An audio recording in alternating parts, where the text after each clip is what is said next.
Hello, thanks for joining me.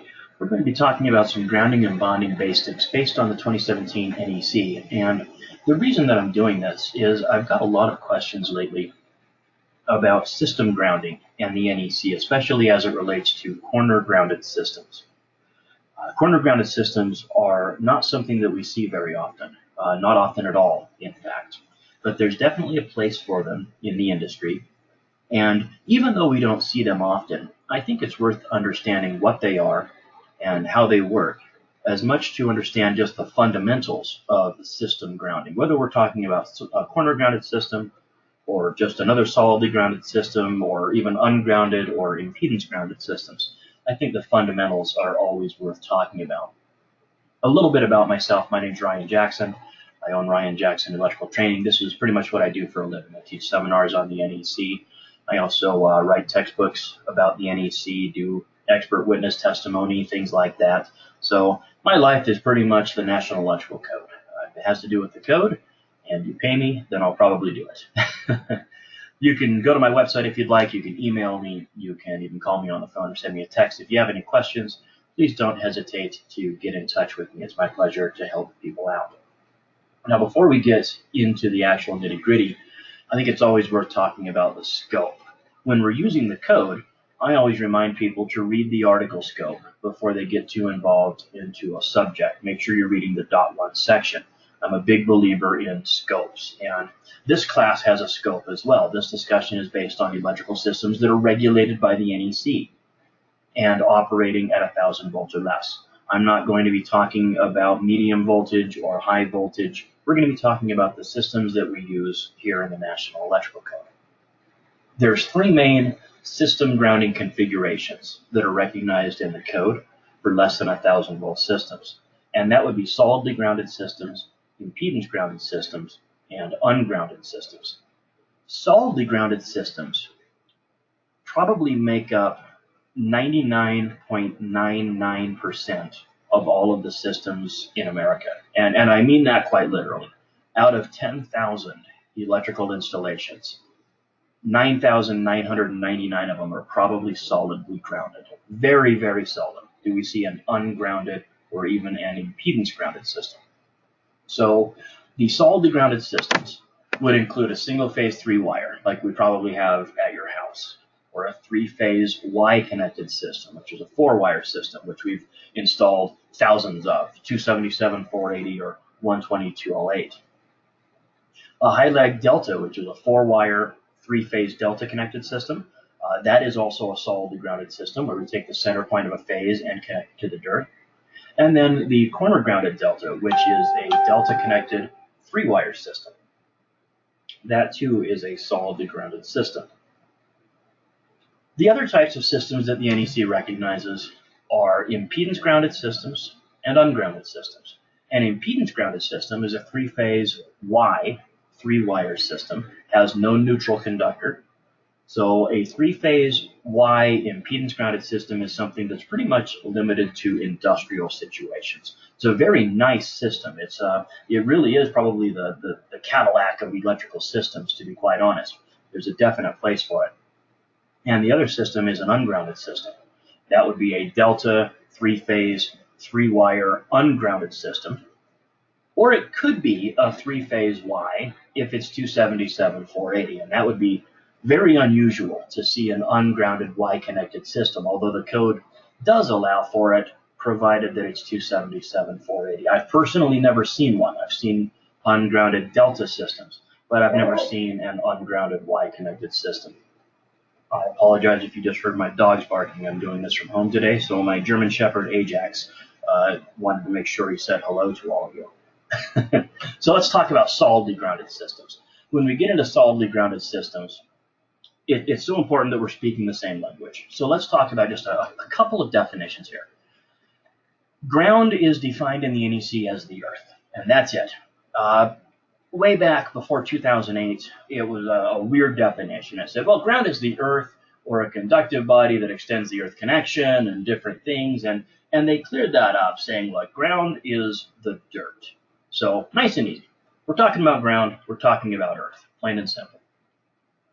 Grounded means that you're connected to the earth or a conductive object that's connected to the earth. Now, we're all going to agree that that panel board right there is about as grounded as you can possibly get. But what about a light? You're in a commercial building and you've got some lay-in fixtures up in the suspended ceiling. Are those fixtures connected to the earth? Well, they're 20 feet above the earth, so they're not directly connected to the earth, but they're connected to a wire that's ultimately connected to the earth. So that would be an example of a conductive object that's connected to the earth. So your lights are not connected to earth, they're connected to a conductive object that's connected to the earth, that being an equipment grounding conductor. So when we talk about earth for the purposes of this discussion, I don't want to get too cute with it and talk about, oh, is it connected to the earth or a conductive body? Let's just say this. Look, when we're talking about grounded systems, we're talking about a system that's connected to the earth, plain and simple. A solidly grounded system is defined in Article 100, and it's critical that you understand what this is. It's a system. Okay, so let's push pause right there for a minute. It's a system.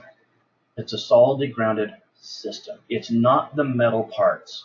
It's the actual windings of the transformer, the power source, that's connected to the earth.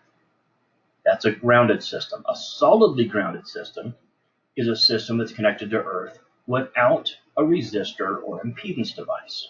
And that last part of the definition is not that important. It differentiates an impedance grounded system from a solidly grounded system. But again, 99.99% of our systems are solidly grounded. So take a look at this picture here. That is a solidly grounded system. This might be feeding your house. This is a single phase transformer. And inside that transformer is a wire that goes down that pole and connects to a ground rod. That's a solidly grounded system. So for a service or a utility supplied system, the utility does the system grounding. Your house is not an ungrounded system. It's not. I don't care if you don't have ground rods or water pipes. Listen, go to your house. Rip out every bare and green wire out of your house. Take the ground rod, yank it out of the dirt, rip the water pipe out, remove all the rebar from your footing. You cannot do anything that's going to change the fact that your system is grounded because the utility did it. Whether you like it or not, they gave you a grounded system. All right, so grounding the system is done at the actual source. And again, for a utility supplied system, the utility grounds the system, usually whether you like it or not. I know in a lot of areas, the utility will not even provide you with an ungrounded system. They will give you a solidly grounded system, and if you want an ungrounded system or you want something else, then you have to make it yourself.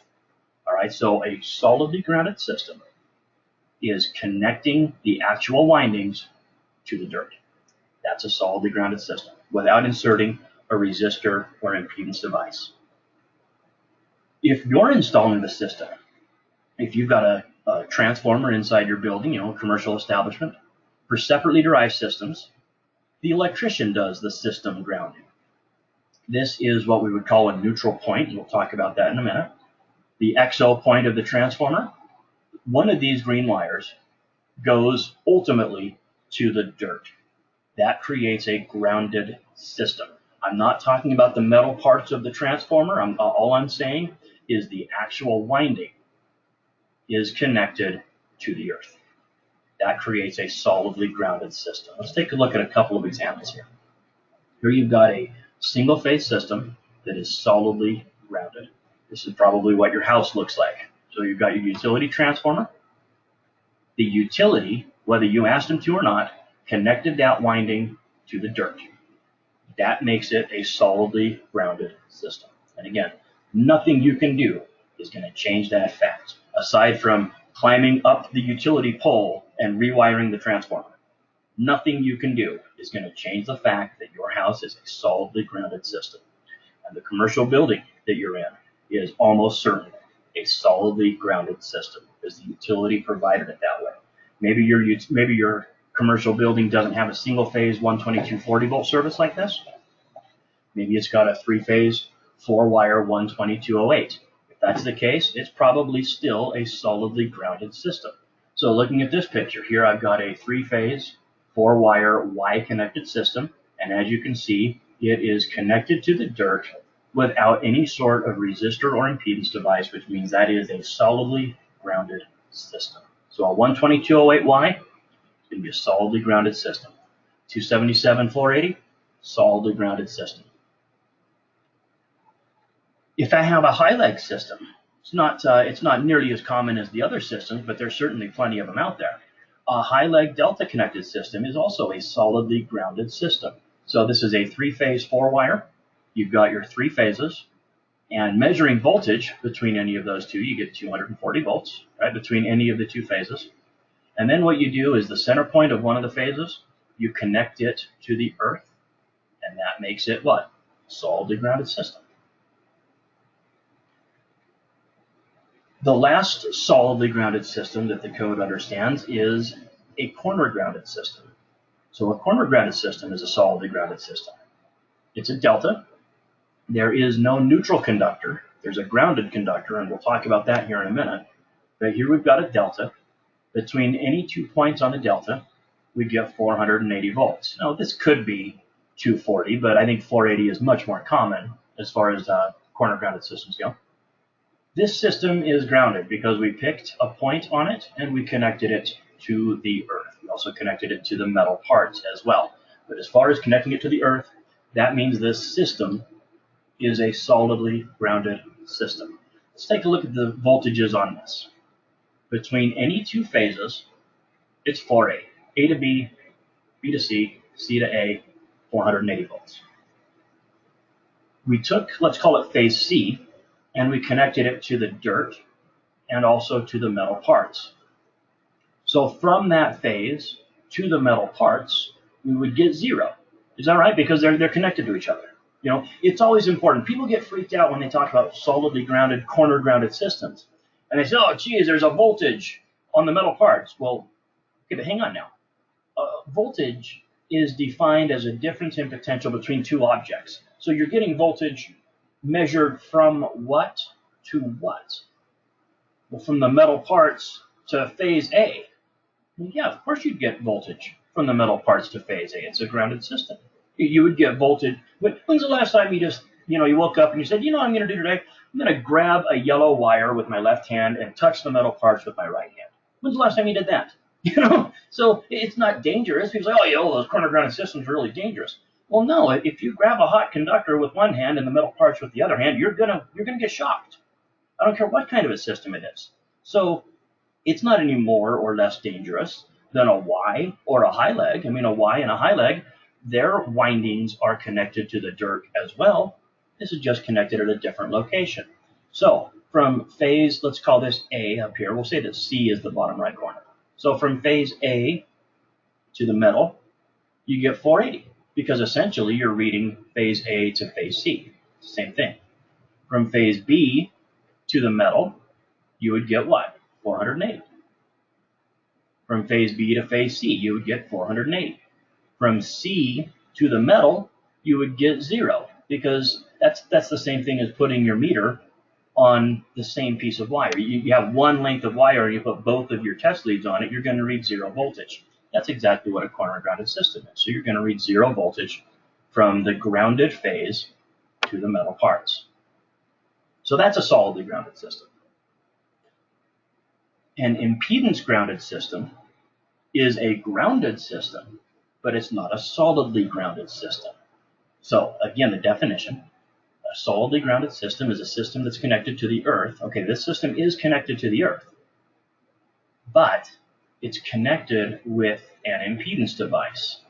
So what you do with a impedance grounded system is exactly what it sounds like. In the system bonding jumper, you put in a resistor. And the reason that you would do that is a couple, but mainly it allows you to have a fault and remain operational. That's kind of the idea. And that's a little bit beyond the scope of what we're going to talk about, but that's the idea. You would use an impedance grounded system to maintain electrical operation during a ground fault. And it's safe, by the way. That may seem strange, but it's safe. We've also got ungrounded systems. And obviously an ungrounded system is not a grounded system. It's not a solidly grounded system. It's an ungrounded system. So here we have a 3-phase, 3-wire delta. And between any 2 points on the delta, we get 480 volts. This system is not connected to Earth, right? That's a capacitor. So what you do is you take the metal parts of an ungrounded system and you connect the metal parts to the Earth, but not the system.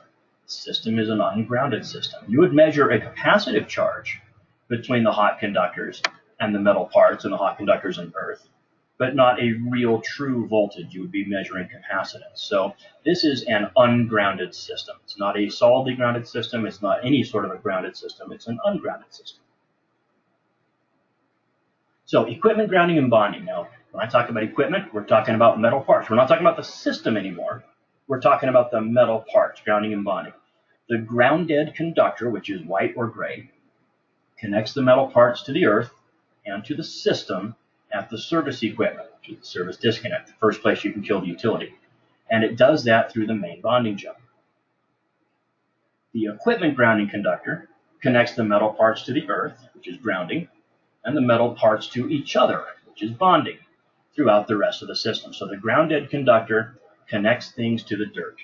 The equipment grounding conductor connects metal parts to each other and ultimately to the source. So let's talk about these conductors. The grounded conductor. If you go to Article 100, the grounded conductor is a system or circuit conductor that's intentionally grounded. And as we know, grounded conductors are going to be either white or gray. So it's a system or circuit conductor that's intentionally grounded. We'll go over this in great detail here in just 1 second. This is another example of a grounded conductor. This is what's called a concentric neutral. Article 200 is the article that covers the grounded conductors. And we're not going to spend any real time in Article 200 other than just to say that it exists, and it's the article that covers the grounded conductor.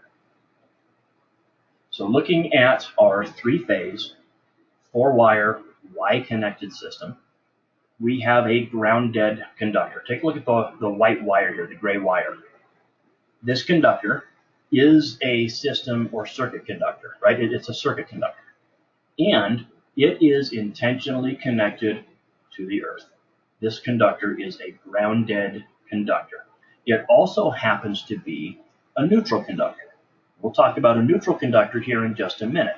But without question, I will hear no other argument. This conductor is a grounded conductor. It is definitely a grounded conductor.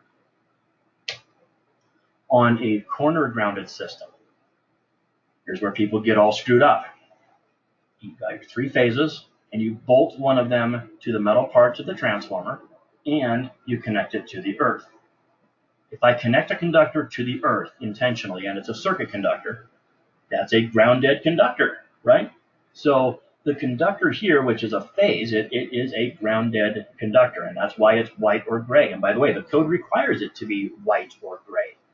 That way I don't do things like put fuses in it and everything else, right? People get weird when they start talking about grounded system or corner grounded systems. Or, well, do I connect the grounded conductor to the metal parts all over the place? Well, no. That's part of why it's a white or gray wire. You don't start connecting white wires to all the metal parts everywhere in the building. When's the last time you did that? You don't put fuses and circuit breakers on the white or gray conductor, right? We don't do that. There's allowances for that if you open the other hot conductors at the same time. I think that's in, what is that, 240.15, if I'm not mistaken. So this is a grounded conductor. It's not a neutral conductor. A corner grounded system does not have a neutral point, and therefore it does not have a neutral conductor. But it does have a grounded conductor. This is a system or circuit conductor that's intentionally connected to the Earth. So it's a grounded conductor. Now let's differentiate this from neutral conductors. Every neutral conductor recognized in the NEC is also a grounded conductor. Other than, and this is the only example I can think of, if there's something I'm missing, let me know. But off the top of my head, the only time that I can think of that we would have a neutral that's not also a grounded conductor would be a portable generator, because we don't usually ground a portable generator. We don't drive ground rods and connect it to the actual windings. It's just left as an ungrounded system.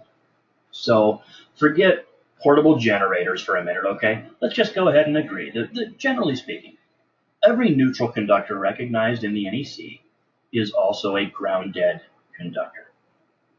The difference is this. Neutral conductors only originate from a neutral point. And by the way, I've got these words in italics because those are all defined terms in the NEC. So let's talk about a neutral point. We know that a neutral conductor can only begin from a neutral point. So what's the neutral point?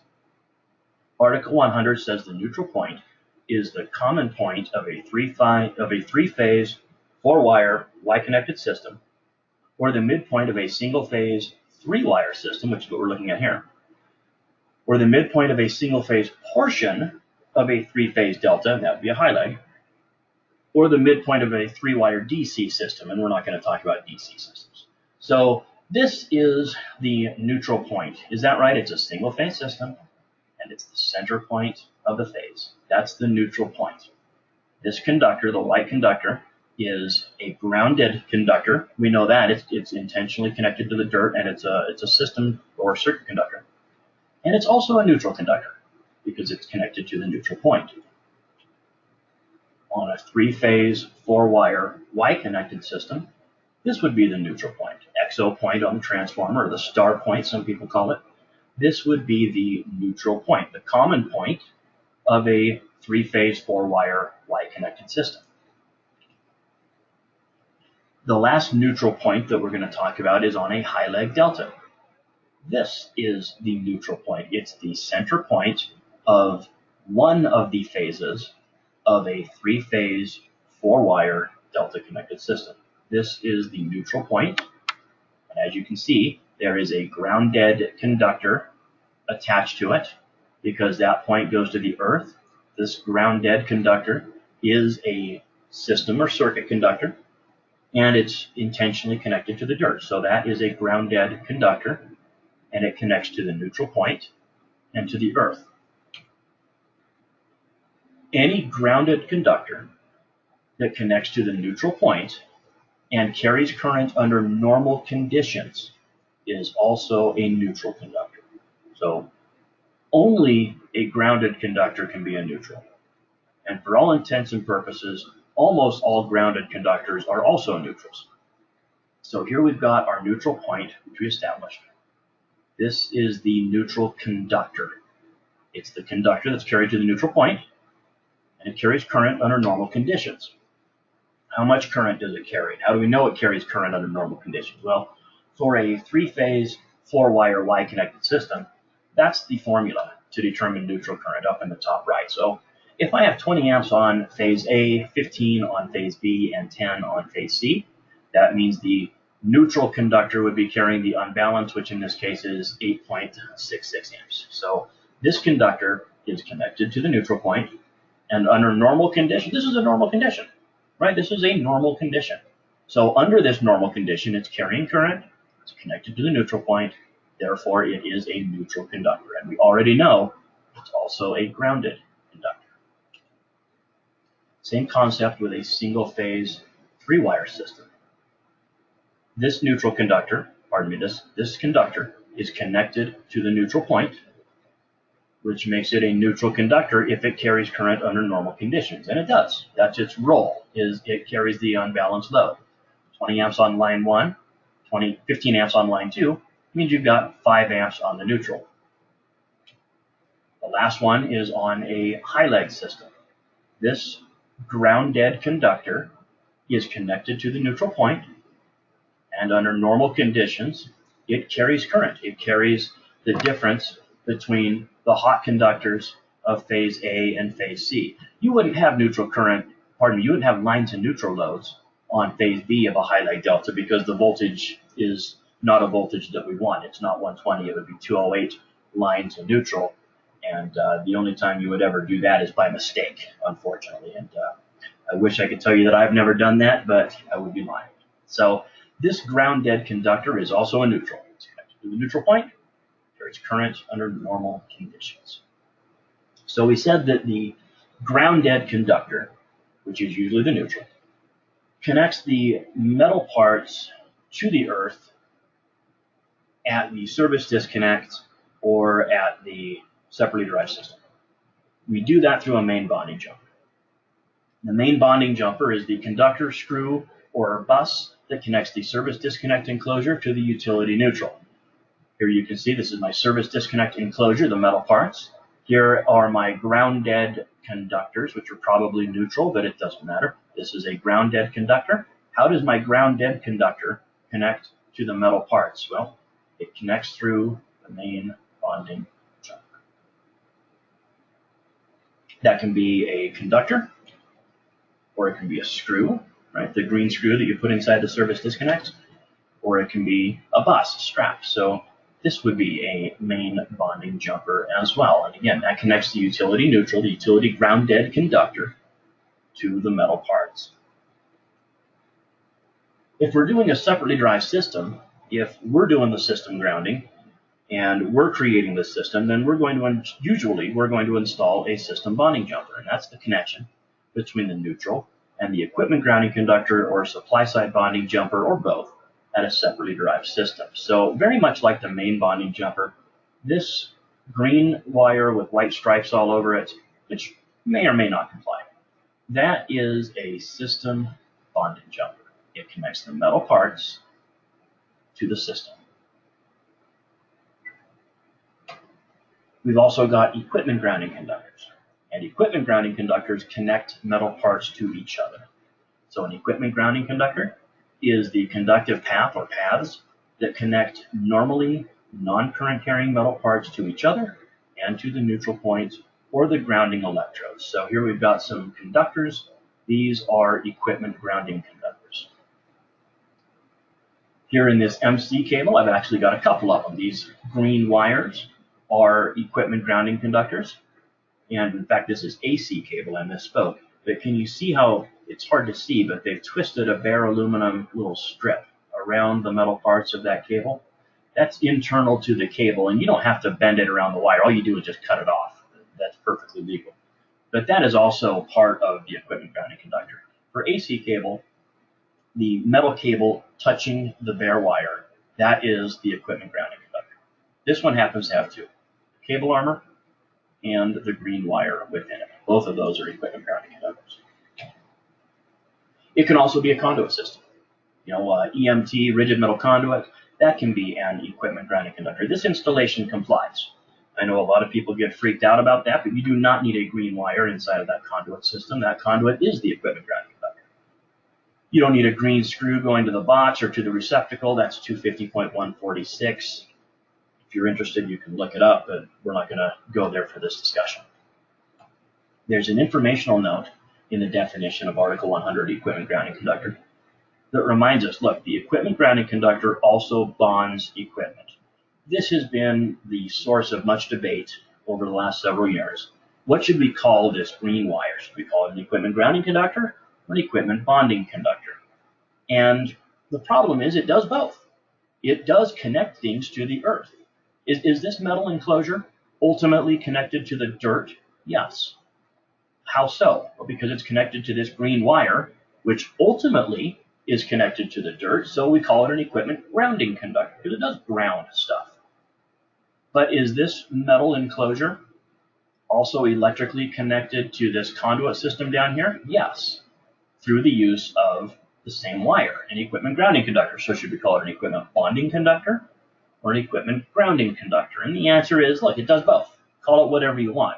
What's more important is the education and the knowledge of knowing what it does. Call it whatever, a rose is a rose by any other name. You call that thing whatever you want. What's important is you understand what it does. It ultimately connects metal parts to the earth, but much more importantly, it connects metal parts to each other so that we can trip breakers in the event of a ground fault. Now, that's going a little bit beyond the intent of the discussion today, because I want to limit this to system grounding. Is system grounding really required by the NEC? I mentioned that out of 10,000 installations, probably only one is not going to be a solidly grounded system. Do you actually have to ground the systems in the NEC? No, not usually. 250.20 gives us the answer to this. It talks about AC systems that are required to be grounded systems. Now, again, I want to reiterate, we're not talking about connecting metal parts to the dirt. We're talking about connecting the actual windings, the system, to the dirt. All right, so AC systems that are required to be grounded. 250.20a talks about AC systems less than 50 volts, which would be this transformer here, a doorbell transformer. When do I have to have a grounded system? Well, if it's supplied by a transformer with a primary operating at over 150 volts to ground. In other words, if the primary feeding this was 277, then it would have to be a grounded system. But by feeding it with 120 volts, this secondary, the low voltage side, does not need to be a grounded system. So 250.20a, systems less than 50 volts, only need to be grounded if supplied by a system over 150 volts to ground. That's the only one we're going to talk about. I think item 2 says if it's supplied by an ungrounded system, you have to ground it, but that's pretty unusual. 250.20b, systems 50 volts to 1,000 volts. And this is one that makes you kind of really stop and think for a minute. You have to ground the system if you can ground the system in a way that limits the voltage to 150 volts or less to ground. Take a look at the graphic here. I've got a 3-phase 4-wire 12208 volt system, and it's a solidly grounded system. But let's imagine this here. What if I could take my eraser and wipe out this green connection, which would make me also wipe out this white connection? If I could get rid of all the green and white wires, then what would my voltage be from line to line? It would be 208, right? It would be 208. By grounding the system, then I have 120 from any phase to earth. If I didn't ground it, I would not have 120 volts. So the fact that I can ground the system and limit the voltage to 150 means that I have to ground the system to limit it to 150 volts. Does that make sense? So I could have an ungrounded 480 volt Y connected system, because grounding a 480 volt Y puts how many voltage line to neutral? 277. Well, that is over 150 volts, so this section doesn't apply. This section simply prohibits me from having a 208 volt ungrounded system. That's all this section does. If the system is a 3-phase, 4-wire, Y-connected system that uses a neutral, well, then you have to have a grounded system. If you're serving line to neutral loads, if you actually need 277 or you actually need 120, then it has to be a grounded system. If you need a neutral conductor, then you have to ground the system. That's not optional. You cannot have line to neutral loads if you have an ungrounded system. They can only serve line to line loads. So I have to connect this to the earth because maybe I've got some luminaires, right, that are 277 volts. Once I need 277, then you need to ground the system. I also have to ground a high leg delta system. If the system is a 3-phase, 4-wire, delta connected high leg system, then it needs to be a grounded system. So you could not take your 3-phase delta and establish a neutral point without grounding the system. You have to ground the system if you're going to be using a high leg system. It's not an option. So that's subsection B, AC systems 50 to 1,000 volts. D talks about impedance grounded systems. Impedance grounded systems are a grounded system. They're just not solidly grounded. Is that right? Because it has a resistor. So 250.20d says impedance grounded systems must be grounded in accordance with 250.36. So I can have all my different solidly grounded systems, or I can have an impedance grounded system. If I want to use an impedance grounded system, this section is simply saying, hey, you need to follow 250.36. 250.21 talks about AC systems that are not required to be grounded. And really, the way it handles this is it says, look, nothing is required to be a grounded system except for the stuff that we just talked about. Okay? So if it has to be a grounded system by 250.20, well, then it has to be a grounded system. We've already established that. But if it's not one of those, then it does not have to be a grounded system. So here we have a three-phase, three-wire, delta-connected system that is an ungrounded system. You can have ungrounded systems. They are legal. One of the problems with an ungrounded system is if you have a nearby lightning event, you're going to really put a lot of voltage on the system windings and the conductors and the motors and the transformers and everything else, and it's not going to last as long.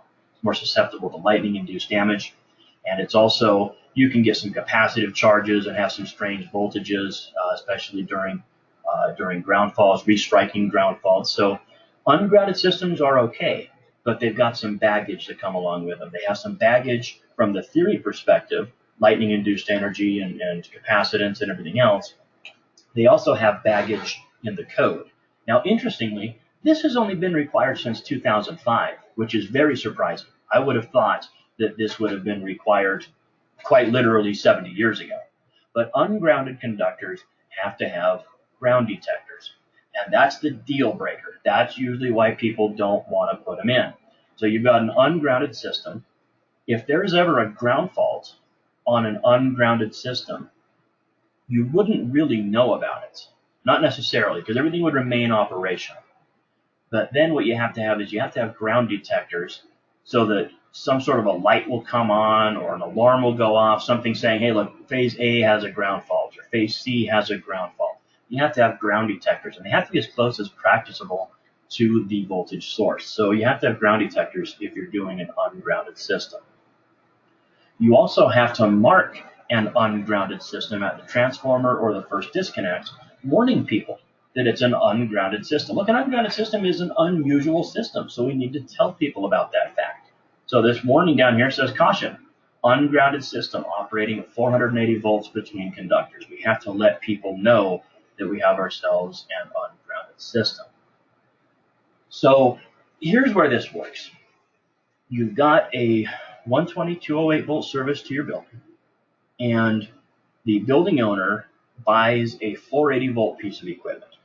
Now, they bought it knowing that, okay, well, I don't have 480, but man, this piece of equipment is going to change my life. This is going to make everything so much easier and better. I have got to have this 480 volt piece of equipment. So I'll hire an electrician. They can put in a transformer, and then I'll have 480, and then I can use this new piece of equipment, and man, everything is going to be wonderful. That's usually the way this works. So you, as the electrician, what do? Well, you buy yourself a transformer, and then usually you would wire it backwards if it's designed for it. And you can see this transformer specifically says that it can be reverse fed, and it has to be. If you're going to reverse feed the transformer, it does have to be marked for that.